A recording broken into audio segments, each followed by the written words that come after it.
Welcome to our series, The Bhagavad Gita for All. Namaskar.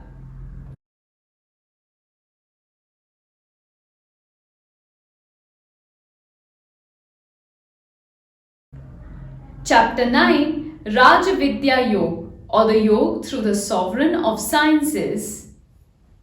Let me begin by asking you how you've been doing vis-a-vis establishing a deeper connection with yourself.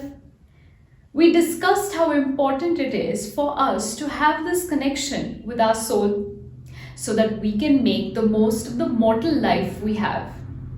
For many, their mortal lives have been tied to the apron strings of expectations, not just from themselves but from others, the society, and the world at large.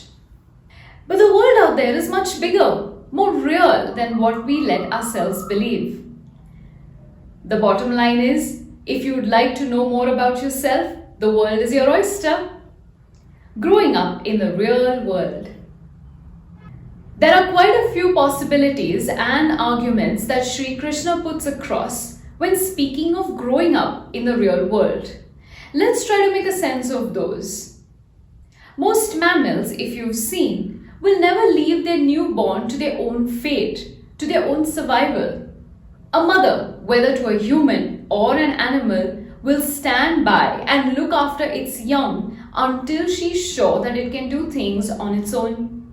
Shri Krishna is looking out for you in the exact same way, with the same unparalleled care of a mother for her child.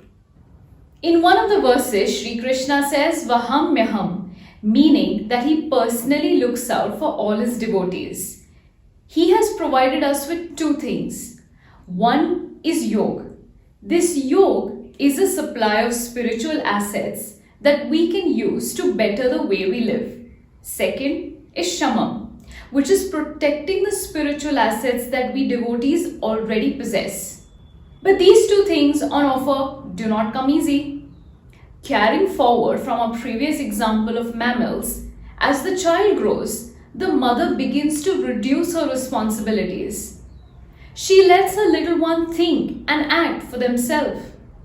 In case of some animals, the mother entirely stops looking out for her young, and this young animal has to fend for itself. This very independent thinking and action of the child is what gets us into trouble. We begin to assume that we alone can do the action, we possess abilities, we have the power, and so on. This is exactly the opposite of what we've known so far from the Gita. The fact that we're truly powerless. So if you're thinking how great you are with all that you do, there's someone powerful making a note of all your thinking and doing, writing out your karmas and preparing your result. But if you offer your actions to him, do your duty, you're inviting his grace and his blessings into your fold.